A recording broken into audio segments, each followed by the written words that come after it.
Recorded by Tony Scheinman. The Boarded Window by Ambrose Bierce. In 1830, only a few miles away from what is now the great city of Cincinnati, lay an immense and almost unbroken forest. The whole region was sparsely settled by people of the frontier, restless souls who no sooner had hewn fairly habitable homes out of the wilderness and attained to that degree of prosperity which today we should call indigence, than impelled by some mysterious impulse of their nature, they abandoned all and pushed farther westward to encounter new perils and privations in the effort to regain the meager comforts which they had voluntarily renounced. Many of them had already forsaken that region for the remoter settlements, but among those remaining was one who had been of those first arriving. He lived alone in a house of logs, surrounded on all sides by the great forest, of whose gloom and silence he seemed a part, for no one had ever known him to smile, nor speak a needless word. His simple wants were supplied by the sale or barter of skins of wild animals in the river town, for not a thing did he grow upon the land which, if needful, he might have claimed by right of undisturbed possession. There were evidences of improvement. A few acres of ground immediately about the house had once been cleared of its trees, the decayed stumps of which were half concealed by the new growth that had been suffered to repair the ravage wrought by the axe. Apparently the man's zeal for agriculture had burned with a failing flame, expiring in penitential ashes. The little log house, with its chimney of sticks, its roof of warping clapboards weighted with traversing poles, and its chinking of clay, had a single door, and directly opposite a window. The latter, however, was boarded up. Nobody could remember a time when it was not, and none knew why it was so closed. Certainly not because of the occupant's dislike of light and air, for on those rare occasions when a hunter had passed that lonely spot, the recluse had commonly been seen sunning himself on his doorstep, if heaven had provided sunshine for his need. I fancy there are few persons living today who ever knew the secret of that window, but I am one, as you shall see. The man's name was said to be Murlock. He was apparently 70 years old, actually about 50. Something besides years had had a hand in his aging. His hair and long full beard were white, his gray, lusterless eyes sunken, his face singularly seamed with wrinkles which appeared to belong to two intersecting systems. In figure he was tall and spare, with a stoop of the shoulders, a burden-bearer. I never saw him. These particulars I learned from my grandfather, from whom also I got the man's story when I was a lad. He had known him when living nearby in that early day. One day, Murlock was found in his cabin, dead. It was not a time and place for coroners and newspapers, and I suppose it was agreed that he had died from natural causes, or I should have been told, and should remember. I know only that with what was probably a sense of the fitness of things, the body was buried near the cabin, alongside the grave of his wife, who had preceded him by so many years that local tradition had retained hardly a hint of her existence. That closes the final chapter of this true story, excepting, indeed, the circumstance which many years afterward, in company with an equally intrepid spirit, I penetrated to the place and ventured near enough to the ruined cabin to throw a stone against it, and ran away to avoid the ghost which every well-informed boy thereabout knew haunted the spot. But there is an earlier chapter, that supplied by my grandfather.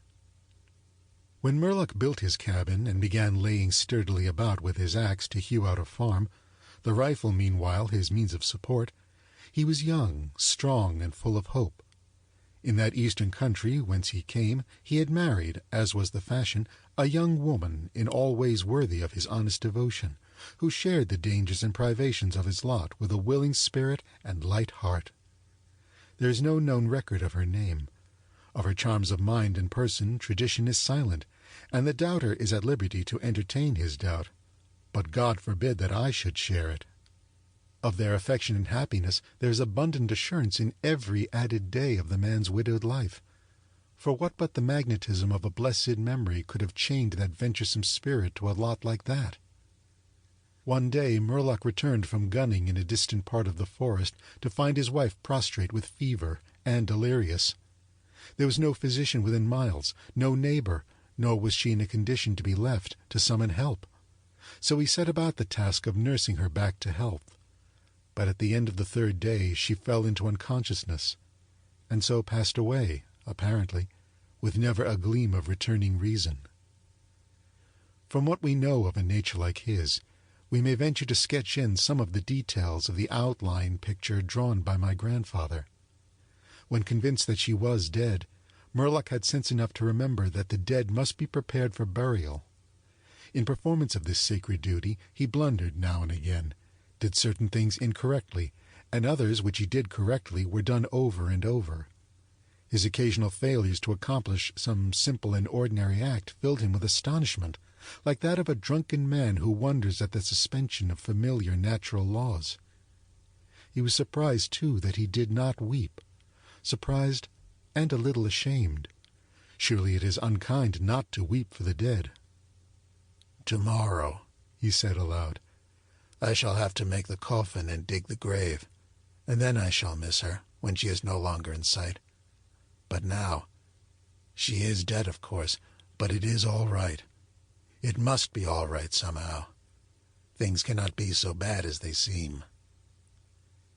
He stood over the body in the fading light, adjusting the hair and putting the finishing touches to the simple toilet, doing all mechanically with soulless care.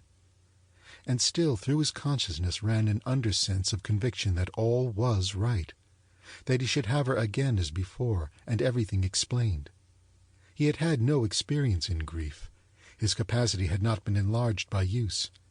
His heart could not contain it all, nor his imagination rightly conceive it. He did not know he was so hard struck.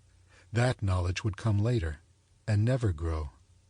Grief is an artist of powers as various as the instruments upon which he plays his dirges for the dead, evoking from some the sharpest, shrillest notes, from others the low, grave chords that throb recurrent, like the slow beating of a distant drum. Some natures it startles, some it stupefies. To one it comes like the stroke of an arrow, stinging all the sensibilities to a keener life. To another as the blow of a bludgeon, which in crushing benumbs. We may conceive Murlock to have been that way affected, for, and here we are upon surer ground than that of conjecture, no sooner had he finished his pious work than, sinking into a chair by the side of the table upon which the body lay, and noting how white the profile showed in the deepening gloom, he laid his arms upon the table's edge and dropped his face into them, tearless yet, and unutterably weary. At that moment came in through the open window a long wailing sound, like the cry of a lost child in the far deeps of the darkening wood. But the man did not move. Again, and nearer than before, sounded that unearthly cry upon his failing sense. Perhaps it was a wild beast, perhaps it was a dream, for Murlock was asleep. Some hours later, as it afterward appeared, this unfaithful watcher awoke, and, lifting his head from his arms, intently listened, he knew not why. There, in the black darkness by the side of the dead, recalling all without a shock, he strained his eyes to see, he knew not what. His senses were all alert, his breath was suspended, his blood had stilled its tides as if to assist the silence. Who, what had waked him, and where was it? Suddenly the table shook beneath his arms, and at the same moment he heard, or fancied that he heard, a light, soft step. Another. Sounds as of bare feet upon the floor. He was terrified beyond the power to cry out or move. Perforce he waited there in the darkness through seeming centuries of such dread as one may know, yet live to tell. He tried vainly to speak the dead woman's name, vainly to stretch forth his hand across the table to learn if she were there. His throat was powerless, his arms and hands were like lead. Then occurred something most frightful. Some heavy body seemed hurled against the table with an impetus that pushed it against his breast so sharply as nearly to overthrow him, and at the same instant he heard and felt the fall of something upon the floor with so violent a thump that the whole house was shaken by the impact. A scuffling ensued, and a confusion of sounds impossible to describe. Murlock had risen to his feet. Fear had by excess forfeited control of his faculties. He flung his hands upon the table. Nothing was there. There is a point at which terror may turn to madness, and madness incites to action. With no definite intent, from no motive but the wayward impulse of a madman, Murlock sprang to the wall, with a little groping seized his loaded rifle, and without aim discharged it. By the flash which lit up the room with a vivid illumination, he saw an enormous panther dragging the dead woman toward the window, its teeth fixed in her throat. Then there were darkness blacker than before, and silence. And when he returned to consciousness, the sun was high, and the wood vocal with songs of birds. The body lay near the window, where the beast had left it when frightened away by the flash and report of the rifle. The clothing was deranged, the long hair in disorder, the limbs lay anyhow. From the throat, dreadfully lacerated, had issued a pool of blood not yet entirely coagulated. The ribbon with which he had bound the wrists was broken, the hands were tightly clenched. Between the teeth was a fragment of the animal's ear. End of The Boarded Window by Ambrose Bierce.